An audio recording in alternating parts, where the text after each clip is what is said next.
ఈ పరిశుద్ధ దినములో పాల్గొన్న ప్రతి బిడ్డని దేవుడు నిండాలుగా దీవించి ఆశీర్వదించునుగాక. మరి దేవుని మహాకృపను బట్టి ఈ 2025వ సంవత్సరము మే మాసంలో దేవుడు మనల్ని తన కృపకి పాత్రలుగా పిలిచాడు. ఈ గత దినముల్లో మనం చెప్పిన ప్రకారంగా మార్చి 20వ తారీఖున మనందరము కూడా మరి చక్కని పునరుద్ధాన పండుగని మనం ఆచరించాము. మరి ఈ దినము మరి పెంతెకోస్తు పండుగ అనేటువంటి దినాన్ని మనం ఆచరిస్తున్నాం. ఎందుకు ఈ విధంగా ఆచరిస్తున్నామంటే లేఖనములు అనేక ఆధారాలు మనకి ఉన్నాయి. అపొస్తలుల కార్యములు 1వ అధ్యాయము 4వ వచనంలో ఈ విధంగా వ్రాయబడినది కదా, ఆయన వారిని కలుసుకొని ఇలాగో ఆజ్ఞాపించెను,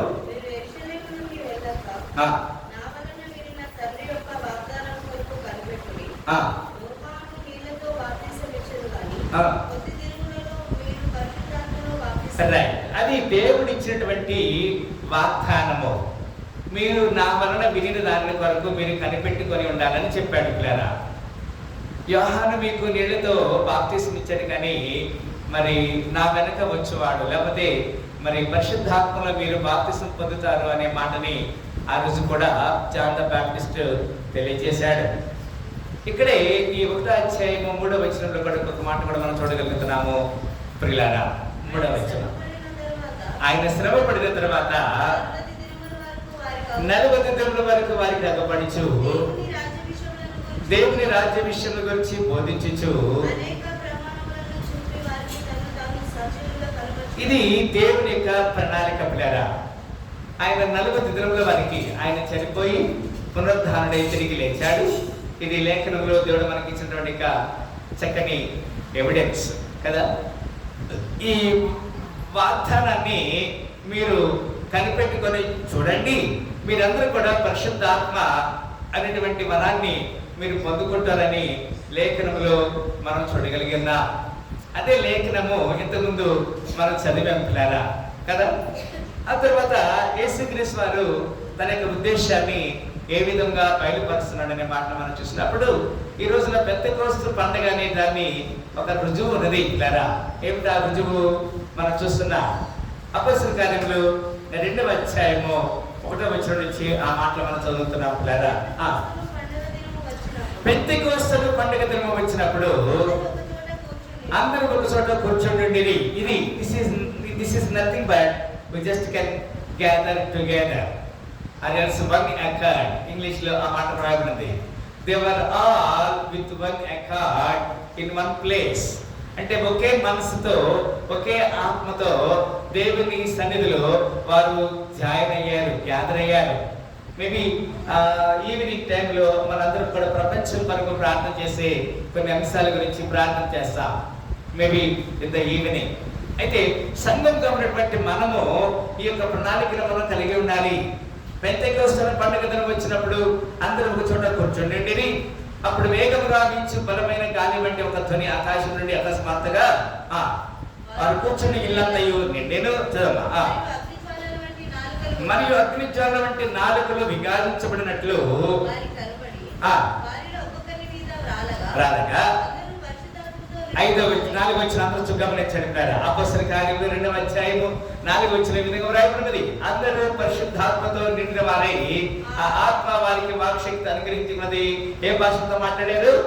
అన్ని భాషలతో మాట్లాడారు. They were speaking tongues.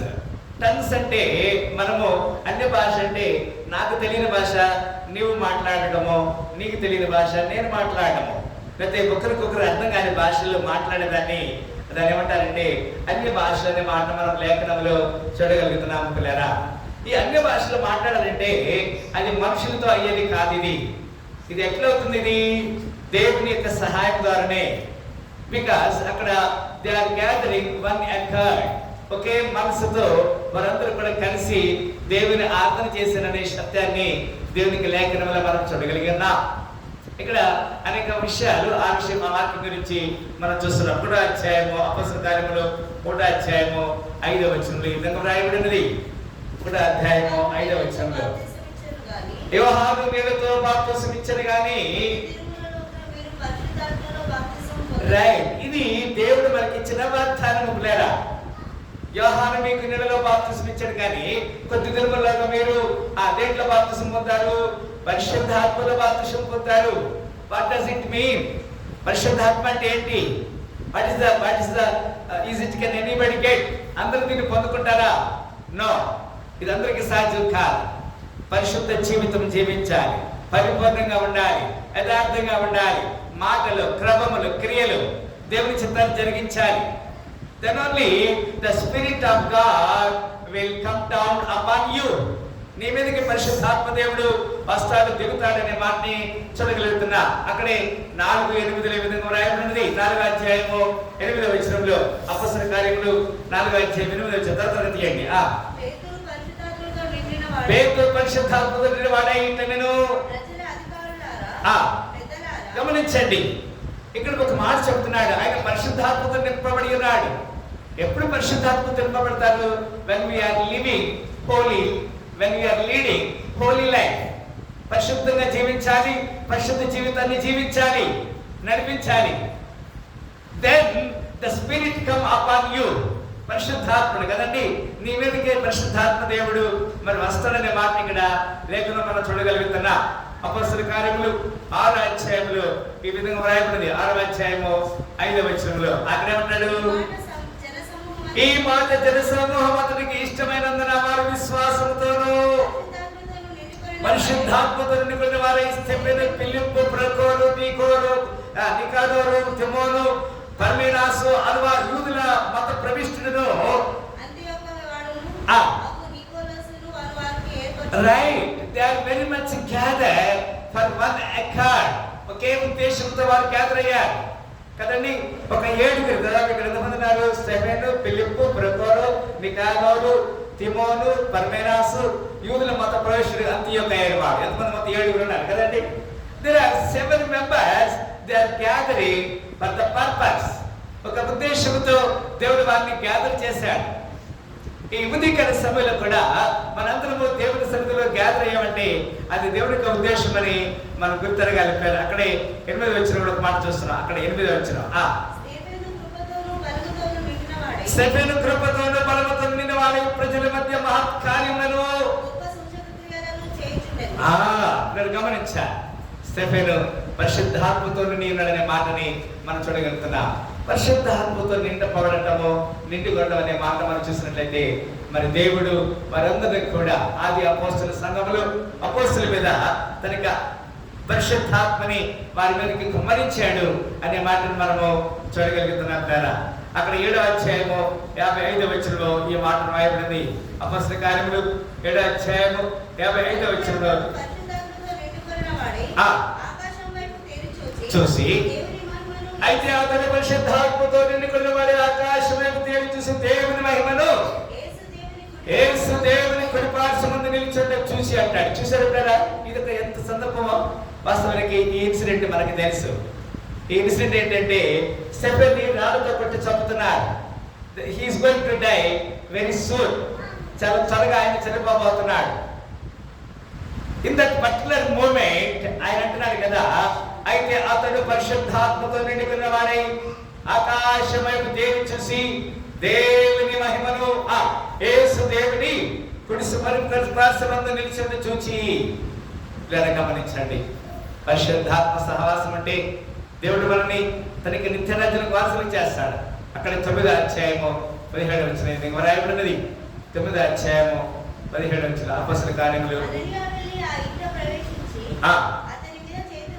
చేతులొచ్చి సౌలా సహోదరుడా, నీవు వచ్చిన మార్గంలో నీకు కనబడిన ప్రభువు యేసు నీవు దృష్టి పొంది పరిశుద్ధాత్మతో నింపబడినట్లు అంటాడు. దాన్ని గమనించండి.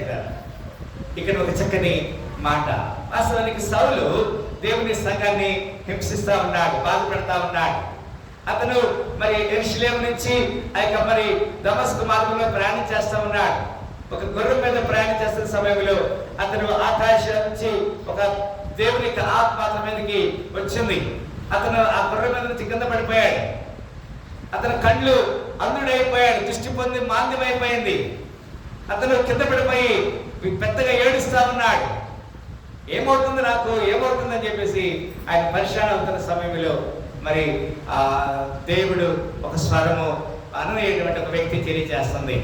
అతను తీసుకుని వెళ్ళారు. అననీయ వెళ్ళి ఆ ఇంట ప్రవేశించి అతని మీద చేతులుంచి, సౌలా సహోదరుడా, నీ వచ్చిన మార్గంలో నీకు కనబడిన ప్రభుని యేసు నీవు దృష్టి పొంది పరిశుద్ధాత్మతో నింపబడాలంటే పశ్చాత్తాపం కదా. నీ మేళకు అలవాటై నీ పాదముల్ వదలకుంటే, నీ మేళకు అలవాటై నీ పాదం వదలకుంటే, సియలున్న ప్రేమ నిజమైన ధన్యత నాది.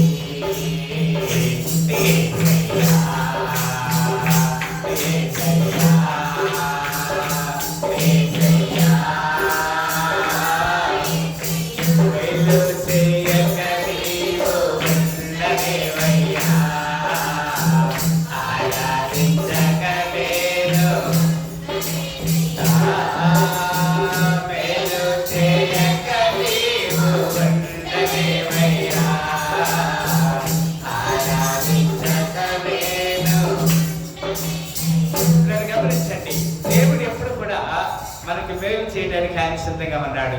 కనుక మేలు చేయడానికి సిద్ధంగా ఉన్న దేవుడిని మనం ఆరాధించాలి, దేవుని గణపరచాలి, దేవుని కొనియాడాలని దేవుడు కోరుకుంటున్నాడు కదండి. అపొస్తలుల కార్యములు 11వ అధ్యాయము 24 మాత్రం రాయబడినది.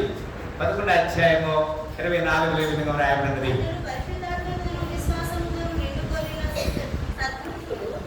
అతని పరిశుద్ధాత్మతో విశ్వాసంతో నిండుకున్న సత్పురుషుడు. ఇక్కడ గమనించండి ప్రేమ, పరిశుద్ధాత్మతో నింపబడినటువంటి మన యొక్క జీవితంలో దేవునికి అవకాశం ఇవ్వాలి.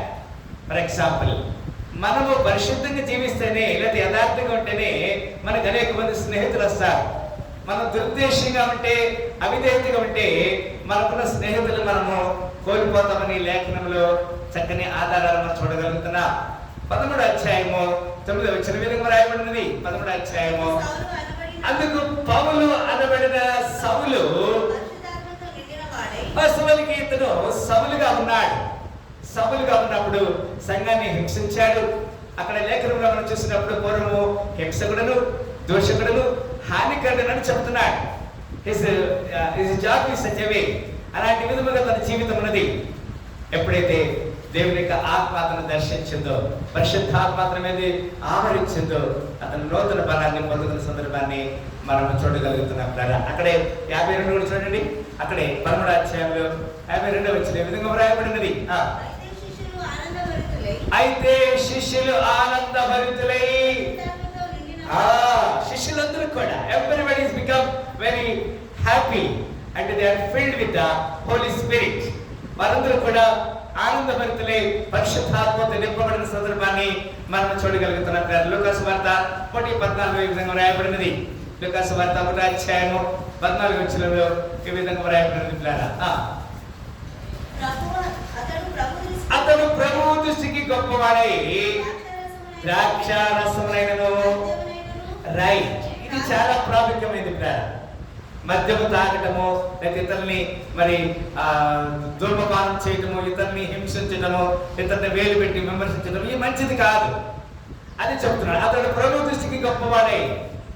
ఎప్పుడు when we become great in the sight of the Lord, దేవుని దగ్గర ఎప్పుడు మనం గొప్పవారుగా ఉంటామంటే మన జీవితాలు సరి చేయబడటానికి, మన జీవితాలు యథార్థంగా ఉండడానికి. అది మాత్రం కదా. వర్స్ 15 అక్కడ, తన తల్లి గర్భంలో పుట్టినది మొదలుకొని పరిశుద్ధాత్మతో నిండిన వాడై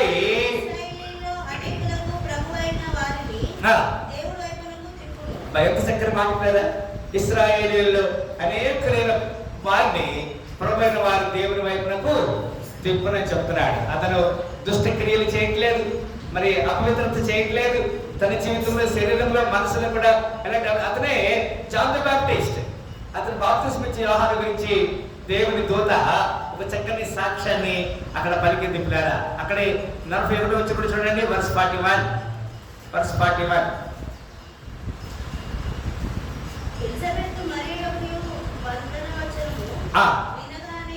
ఎలిజబెత్ మరియ యొక్క వందన వచనము వినగానే ఆమె గర్భములో శిశువు గంతులు వేసెను. అంతలో ఎలిజబెత్ పరిశుద్ధాత్మతో నిండుకొని గమనించండి. ఎలిజబెత్ ఇది వాస్తవానికి యేసుక్రీస్తు వారి జననం గురించి మరి గాబ్రియేలుతో మరియతో చెప్తుంది. ఇదిగో నీవు ఒక కుమారుని కంటావు, అతనికి మరి ఇమ్మానుయేల్ అనగా తన ప్రజలు వారి పాపం చాలా రక్షిస్తాడు కనుక యేసు అనే పేరు పెడతావు.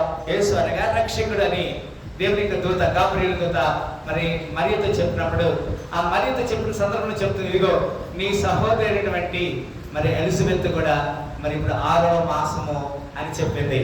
పిల్లలు గమనించండి, ఇదంతా కూడా పరిశుద్ధాత్మతో దేవుని శక్తితో దేవుని యొక్క క్రమంలో ఎన్ని జరుగుతూ ఉన్నాయి. అందుకే ఎలిజబెత్ మరియ యొక్క వందన వచ్చిన వినగానే ఆమె గర్భంలోని శిశువు గంతులు వేసిన. ఎవరైతేనో జాన్ ద బాప్టిస్ట్. ఎలిజబెత్ గర్భంలో బాప్టిజం ఇచ్చి యోహాను ఉన్నాడు. అప్పుడు మరియ ఆమెను దర్శించడానికి వచ్చింది. అంతలో ఎలిజబెత్ పరిశుద్ధాత్మ నిండుకున్నదై దగ్గరగా ఉంటాడు. స్త్రీలలో నీవు ఆశ్రయించబడిన దానవు, నీ గర్భఫలమును ఆశీర్వదించబడింది. దాన్ని గమనించండి, యోహాను ఎలిజబెత్ గర్భంలో ఉన్నాడు. మరి యేసుక్రీస్తు వారు మరి మరియ గర్భంలో ఉంది. మరియలో కలిసిన సందర్భాన్ని ఈ ఆశీర్వచనము శుభవచనాన్ని మనం చూడగలుగుతున్నాము. అక్కడే 67వ వచనంలో కూడా మాట రాయబడింది. 167.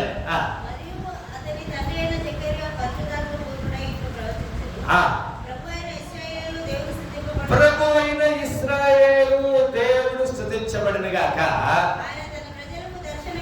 ఆయన తన ప్రజలకు దర్శనమిచ్చే వారికి ఆమె చెప్పండి హల్లెలూయా. ఇక్కడ 67వ వచనం మనం చూస్తున్నట్లరా, మరియు అతని తండ్రి జకరియా, ఎవరైతేనో బాప్తిస్మం ఇచ్చే యోహాను తండ్రి, అతని తండ్రి జకరియా పరిశుద్ధాత్మకుడై ఇట్లా ప్రవచించాడు. పరిశుద్ధాత్మ అంటే మనసులో మరి కళ్ళకాపం లేకుండా ఉండాలి. ఇతరుని మరి నిర్మించకూడదు, ఇతరుని వేలు పెట్టి చూపించకూడదు, ఇతరులతో మనము యథార్థంగా ప్రవర్తించాలి. ఇది దేవుడు కోరుకున్న మాటల్లో ఒక మాటగా మనం గమనించాలి. అక్కడ లూకా సువార్త 4వ అధ్యాయం 3వ వచనం విధంగా రాయబడి ఉంటారు. లూకా సువార్త, యేసు పరిశుద్ధాత్మకుడై యోర్దాను నది నుండి తిరిగి వచ్చి, ఇది దేవుని యొక్క యేసుక్రీస్తు వారు కూడా he was tempted by Satan. ఆయన సాతాను లేదా అపవిత్ర ఆత్మ చేత శోధించబడ్డాడు. when he was tempted and he was filled with the Holy Spirit. ఆ తర్వాత శోధించబడ్డాడు కదా. మన కొన్నిసార్లు శోధన పాలైనప్పుడు మనకి సమాధానం కలుగుతుంది, సంతోషం కలుగుతుంది అనే మాటని లేఖనం చూస్తున్నప్పుడు కనుక యేసుక్రీస్తు వారు శోధించబడిన మీదట ఆయన పరిశుద్ధాత్మతో నింపబడిన వాడిగా ఉన్న సందర్భాన్ని మనం చూడగలుగుతున్నాం. 14:26 కూడా మాట చూస్తున్నాం. యోహాను సువార్త 14వ అధ్యాయము 26వ వచనంలో 14:26 ఆదరణకర్త అనగా తండ్రి నా నామములో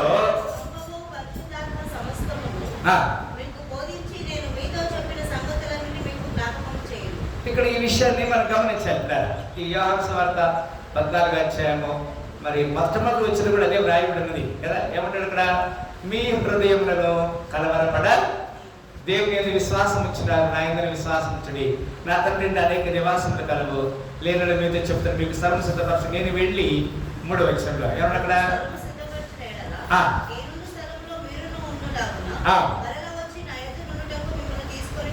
అది ఇప్పుడు దాన్ని 26వ వచనం ఎక్కడ తీసుకెళ్తాడు మనల్ని. ఆయన ఉండే స్థలంలో ఏముంటుంది, అక్కడ పరిశుద్ధాత్మ ఉంటుంది. అక్కడ ఆదరణకర్తని దేవుడు మనకు వాగ్దానానికి పంపించాడు. ఆదరణకర్త అనగా తండ్రి నా నామమున పంపము పరిశుద్ధాత్మ సమస్తమును మీకు బోధించి నేను మీకు ఈతో చెప్పిన సంగతులన్నిటిని మీకు ఆయన ఏం చేస్తాడు, జ్ఞాపకం చేస్తాడు. హీ విల్ బి రిమెంబర్ కదండి. He will and bring all things to your remembrance కదా. ఆయన మన యొక్క జ్ఞాపకానికి అన్ని కూడా తీసుకొస్తాడనే మాటని ఇక్కడ మనము చూడగలుగుతున్నాం. అక్కడే 20వ అధ్యాయము 22వ వచనం చూడండి అమ్మా. 20వ అధ్యాయం యోహాను సువార్త 20వ అధ్యాయము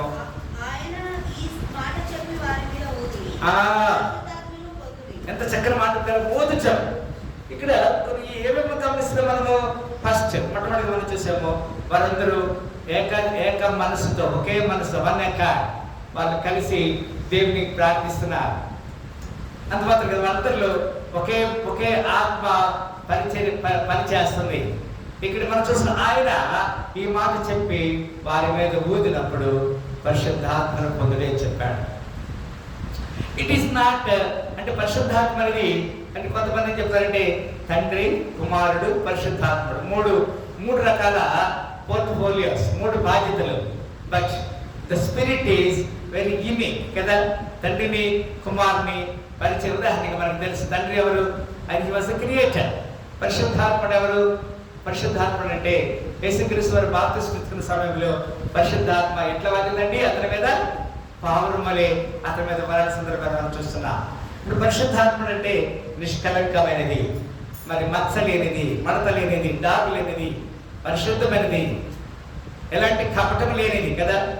మన జీవితాలు ఇప్పుడు కపటం లేకుండా యథార్థంగా మచ్చ ముడత లేకుండా ఉంటే అక్కడ దేవుడు తనకి ఆత్మను పంపిస్తాడు. అక్కడ ఇంకొక మాట చెప్తున్నాడు, మీరు ఎవరి పాపములు క్షమించరో చదవ 23 వచ్చారు. అక్కడ క్షమించరు అవి వారికి క్షమించబడిను, ఎవరి పాపమును మీరు నిలిచినిద్దరు అవి వారితో చెప్పారంట. దాన్ని గమనించండి. పరిశుద్ధాత్మ వచ్చినప్పుడు ఇవన్నీ కూడా మన జీవితంలో జరుగుతాయని లేఖనంలో మనము చూడగలుగుతున్నాం. అంత మాత్రమే కాదు, మేబీ ఇంకొక వచ్చిన చూడండి అక్కడే రోమిలికి రాసిన పత్రిక 15వ అధ్యాయము 13వ వచనం. రోమిలికి రాసిన పత్రిక 15వ అధ్యాయం 13వ వచనం. కాగా మీరు పరిశుద్ధాత్మ శక్తి పొంది విస్తారముగా నిరీక్షణ గల వారగుటకు నిరీక్షణకర్త యొక్క దేవుడు విశ్వాసము ద్వారా సమస్త ఆనందముతోనూ సమాధానముతోనూ మిమ్మల్ని నింపునిగా. ఎప్పుడైతే పరిశుద్ధాత్మ మనతో ఉంటుందో, మన మీదకి వస్తుందో, మనలో ఉంటుందో అక్కడేముంటుంది? సమస్త ఆనందము, సమాధానం ఉంటుంది. ఆనందం ఉంటుంది, సంతోషమే, సమాధానమే, సంతోషమే, సమాధానమే, సంతోషమే, సమాధానమే, చెప్పనాసే చెప్పైన సంతోషం, చెప్పనాసే చెప్పైన సంతోషం, ఈ సమాధానం నీకు కావలనా, ఈ సమాధానం నీకు కావలనా, నేనే సంతోషము, నేనే సంతోషము, సంతోషమే, సమాధానమే, సంతోషమే, సమాధానమే, సంతోషమే, సమాధానమే, చెప్పనాసే ఎఫెసీయులకు రాసిన పత్రిక. ఇంకా నా దగ్గర ఒక 3-4 రిఫరెన్స్ ఉన్నాయి, నేను చెప్పు మిగిస్తా. ఎఫెసీయులకు రాసిన పత్రిక 3వ అధ్యాయం 19వ వచనం. ఎఫెసీయులకు రాసిన పత్రిక 3వ అధ్యాయం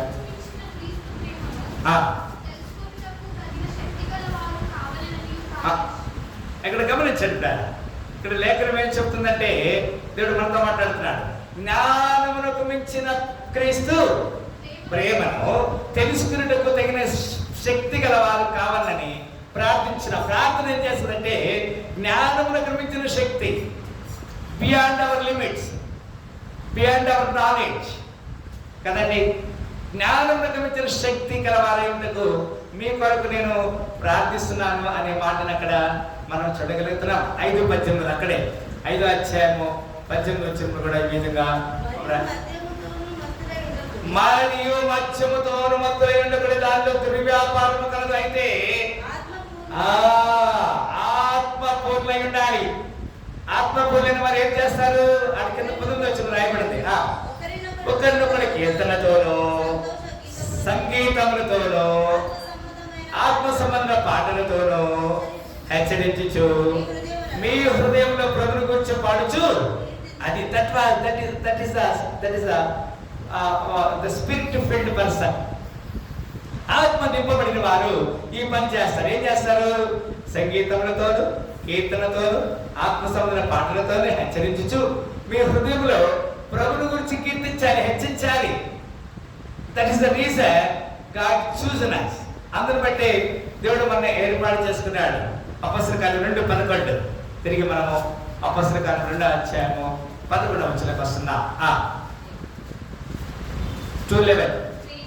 క్రేతీయులు, అరబీయులు మొదలైన మనమందరూ వీరు మన భాషలతో దేవుని గొప్ప కార్యమును వినుచున్నామని చెప్తారంటే అందరూ అన్య భాషలతో మాట్లాడారు. They are speaking tongues. ఎప్పుడైతే వారు అన్య భాషలతో మాట్లాడారో వారు ఒకరికి ఆనందం కలుగుతుంది, సంతోషం కలుగుతుంది. పిల్లరా, అదెంతో సంతోషకరమైన సమయము కదండి. అక్కడే ఇంకొక మాట కూడా మనం చూస్తున్నాం. పిల్లరా, మేబీ నా 5వ వచనం చదవండి. 5వ వచనం చదవండి. ఆ కాలమున ఆకాశం కింద నుండి ప్రతి జనములో నుండి వచ్చిన భక్తి గల యూదులు యెరూషలేములో కాపురముండిరి. ఈ శబ్దము కలిగ, ఏం శబ్దం కలిగింది? పరిశుద్ధాత్మ వారి మీద నాలుగులుగా విభాగించబడిన తర్వాత ఈ శబ్దము కలిగిన జనులు గుంపులుగా కూడి వచ్చి ప్రతి మనిషిని తన స్వభాషతో వారు మాట్లాడట విని కలవరపడి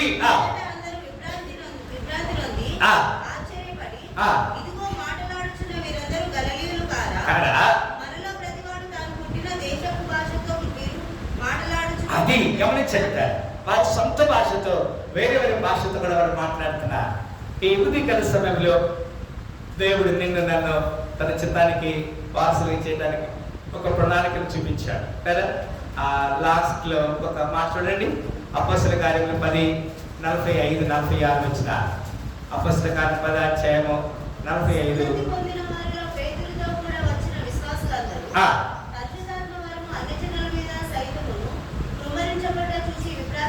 ఇక్కడ గమనించాలి పేరా, పరిశుద్ధాత్మ ఎవరికి వస్తుంది? కేవలం దేవుడు ఎవరు పెట్టారు? సున్నతి పొందిన వారిలో పేతురుతో కూడా వచ్చిన విశ్వాసులందరూ పరిశుద్ధాత్మ వలన అన్ని జనుల మీద సైతం కుమ్మరించబడి చూసి ఏమయ్యారు? వాళ్ళంతా విభ్రాంతులందరి ఏరియలుగా వారు భాషలతో మాట్లాడుచు దేవుని ఘనపరచుచు విరితిరి అంటారు. They never get the baptism. వారు బాప్తిసం పొందలేదు. But the Holy Spirit is very much touched కదా. పరిశుద్ధాత్మ వారిని తాకిందనే మాట చూస్తున్నాం. అక్కడే అపొస్తలుల కార్యం ఆఖరిగా 19:6 అపొస్తలుల కార్యములు.